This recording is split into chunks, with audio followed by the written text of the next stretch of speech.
Assalamualaikum warahmatullahi wabarakatuh. Balik barengan sama gue Taufik Nubu. Dan hari ini kita pengen ngobrolin satu buah barang yang gue udah pakai sekitar 1 minggu terakhir, yaitu barang yang satu ini, Keychron K1. Keychron K1 ini sendiri emang gue dikirimin sama PT NM Tindo, distributor resminya Keychron di Indonesia, andalan gue, yang berani ngasih warranty service, bahkan one-on-one replacement, tentunya terms and condition applied ya. Dan untuk saat ini, stok Keychron K1 ini lagi melimpah banget, jadi lo bisa langsung beli dan bisa langsung dapatkan plus pakai tanpa perlu PO-PO-an. Cek link yang ada di kolom deskripsi untuk pembelian Keychron K1 langsung di PT NM Tindo dan untuk mendapatkan info lebih lanjut. Jujur pas pertama kali gue diinfo NM Tindo pengen ngirimin Keychron K1, gue agak sedikit ragu. Bentuknya tuh soalnya kayak kurang Keychron gitu. Tapi alangkah gue kagetnya, ternyata pas gue pegang kok ya rasanya mantap, terus juga bobotnya rasanya tepat, feel bodinya premium, dan juga looknya ternyata kalau dilihat secara langsung gue suka. Kalau kita unboxing nih, Keychron K1 ini isinya langsung ada kabel USB Type-C, braided, extra keycaps untuk Windows layout, keycaps puller, manual book, quick start guide, dan juga tentu ada keyboardnya Keychron K1 itu sendiri. Dan Keychron K1 ini seperti yang tadi gue bilang, build-nya itu terasa beneran mantap dan juga kokoh karena full bodinya menggunakan bahan aircraft grade aluminium. Salah satu impact penggunaan bahan ini adalah memang bobotnya bukan yang paling ringan, tapi terasa mantap. Untuk bahan dari keycapsnya ini sendiri, dia memilih menggunakan ABS, dan keycapsnya ini sendiri untuk stemnya atau sambungan dari keycaps ke switchnya, ingat bukan menggunakan model Cherry MX, melainkan model Choc Switch. Jadi buat yang emang pengen full custom si Keychron K1 ini secara keycaps, perlu effort sedikit lebih banyak karena memang mencarinya di Indonesia sendiri masih belum banyak. Untuk koneksinya seperti biasa, Keychron di kelasan ini bisa menggunakan wired USB Type-C atau Bluetooth dengan teknologi Bluetooth 5.1. Dan buat yang pengen menggunakan si Keychron K1 ini dengan Mac devices, nanti bakal gue kasih tips cara penyambungannya atau cara penggunaannya. Banyak yang merasa susah padahal sebenarnya cukup gampang. Backlit dari Keychron K1 sendiri itu hadir dengan dua pilihan seperti biasa, white dan juga RGB.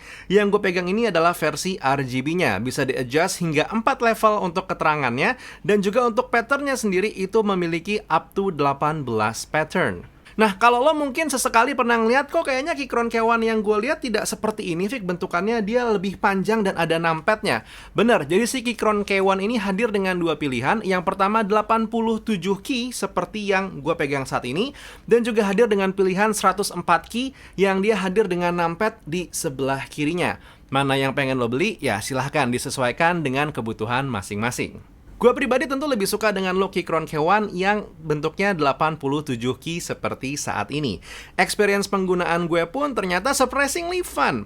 Gue kira rasanya akan seperti menggunakan keyboard kantoran pada umumnya, tapi ternyata memang gue salah. Karena berpadu dengan kursi yang gue pakai saat ini, posisi tangan jadi beneran lurus dan gak bikin cepet capek. Dan untuk backlit-nya ini sendiri, dengan sistem raw profile dan juga open seperti Keychron K1 ini, ternyata menjadi backlit yang paling terang yang pernah gue lihat hadir di keyboard Keychron. Untuk switchnya sendiri, gue ini menggunakan brown switch, tapi bukan Gateron Cherry MX model. Sekali lagi, ini adalah low profile modelnya Gateron. Dan ternyata rasanya ini berbeda dengan modelan yang Gateron Cherry MX model. Entah gimana caranya, tapi rasanya itu lebih nyaman di tangan gitu. Pantulannya tetap ada, tapi tidak sekeras dan juga tidak semelawan kalau lo menggunakan yang Gateron Cherry MX model. Jadi ya, surprisingly adalah salah satu keyboard yang benar-benar sangat menyenangkan. Oh, kalau penasaran gimana experience ngetiknya atau suaranya ngetik menggunakan si Keychron K1 ini dengan brown switch, ini dia.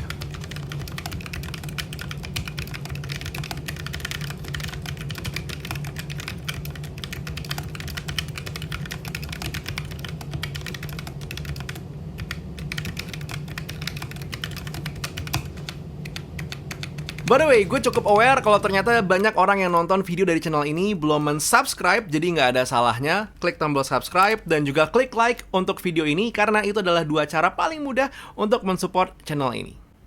Oh, by the way tadi gue juga sempat bilang ya, untuk lo yang pengen mengkoneksikan Keychron K1 ini ke macOS devices, sebenarnya caranya ini gampang banget. Lo tinggal pencet tombol Fn plus 1, 2, atau 3 berbarengan sampai backlit biru ini bolak-balik menyala di angka yang lo pilih. Lalu di Mac device lo, klik Bluetooth dan pilih tipe Keychron yang lo gunakan. Selesai, dengan begini lo sudah bisa menggunakan Keychron lo di macOS devices lo. Tapi kalau lo memang punya satu atau dua masalah dalam mengkoneksikan Keychron apapun itu ke macOS devices lo, gue akan taruh link di kolom deskripsi, yang mana itu adalah saran dari Keychron yang langsung kalau misalkan punya masalah mengkoneksikan macOS device lo ke Keychron. Oh, by the way, dia ini bisa menyimpan 3 data Bluetooth ya. Jadi 3 data device tidak sekaligus nyala, tapi lo bisa pilih mana yang pengen lo gunakan. Jadi FN1, FN2, atau FN3. So by the end of the day, tentu menurut gue si Keychron K1 ini adalah salah satu keyboard yang sangat menarik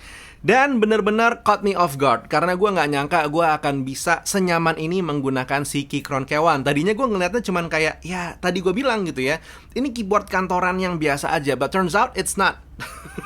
Tapi itu gue, kalau lo sendiri jatuhnya gimana memandang si Keychron K1 ini? Silahkan tulis di kolom komentar. I want to know, I want to listen. Dan buat lo yang pengen beli si Keychron K1 ini, sekali lagi gue bakal taruh link pembeliannya di kolom deskripsi. Sok monggo silahkan dicek. Itu akan langsung direct ke PT NM Tindo. Kenapa? Karena tadi gue udah bilang dia bisa ngasih garansi service up to 1 tahun, plus juga one-on-one replacement. Pokoknya trusted sellernya Keychron gue itu hanya PT NM Tindo. So yeah, please do. Dan link itu adalah link affiliate ya. Jadi kalau lo beli pakai link yang gue taruh di kolom deskripsi, gue bakal dapat sedikit komisi tanpa ada beban apapun ke lo sama sekali. Dan itu adalah cara terbaik untuk mensupport channel ini selain klik like dan juga subscribe. Anyway, that was the video for now. Terima kasih sudah nonton sampai selama ini. Buat sekarang Taufik Nobo cabut. Assalamualaikum warahmatullahi wabarakatuh. Skadush.